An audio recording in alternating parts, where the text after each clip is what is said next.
ഓലനെ വെല്ലുന്ന ഈ ഒരു ഐറ്റത്തിന് അത്ര പണിയൊന്നുമില്ലെന്നേ. ഒരു ചെറിയ കഷ്ണം കുമ്പളവും ഒരു പിടി വൻപയറും ഉണ്ടെങ്കിൽ ഇതൊന്ന് ട്രൈ ചെയ്ത് നോക്കൂ. കുട്ടികൾക്ക് എന്തായാലും ഇഷ്ടപ്പെടും. ഒരു ചട്ടിയിലേക്ക് കുതിർത്ത വൻപയറിട്ടിട്ട് ലേശം കണ്ടില്ലേ ഇത്ര വെള്ളം ഒഴിക്കുക. വെളിച്ചെണ്ണ വേണ്ട. ലേശം ഉപ്പിട്ട് അടച്ചു വെച്ച് വേവിക്കുക. ഈ സ്റ്റെപ്പ് വേണമെങ്കിൽ സ്കിപ്പ് ചെയ്യാട്ടോ, അതായത് കുക്കറിൽ 2 വിസിൽ, മനസ്സിലായില്ലേ?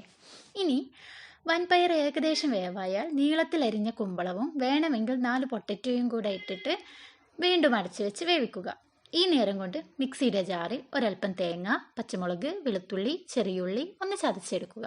എല്ലാം വേവായാൽ അടപ്പ് തുറന്ന് എക്സ്ട്രാ വെള്ളം ഉണ്ടെങ്കിൽ ഒന്ന് വറ്റിച്ചെടുത്ത് ചതച്ചത് ചേർത്ത് 2 മിനിറ്റ് ശേഷം 2 സ്പൂൺ തൈര് ചേർത്ത് ഒന്ന് ചൂടാക്കിയെടുക്കുക.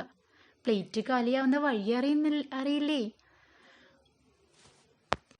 ഒരു പ്രാവശ്യം നിങ്ങൾ ട്രൈ ആക്കിയാൽ ദിവസം നിങ്ങളുടെ മെനുവിൽ ഈ ഒരു ഐറ്റം ഉണ്ടാകും. അത്രയ്ക്ക് ടേസ്റ്റാടോ, ഈ കാണുന്ന പോലെയൊന്നല്ല.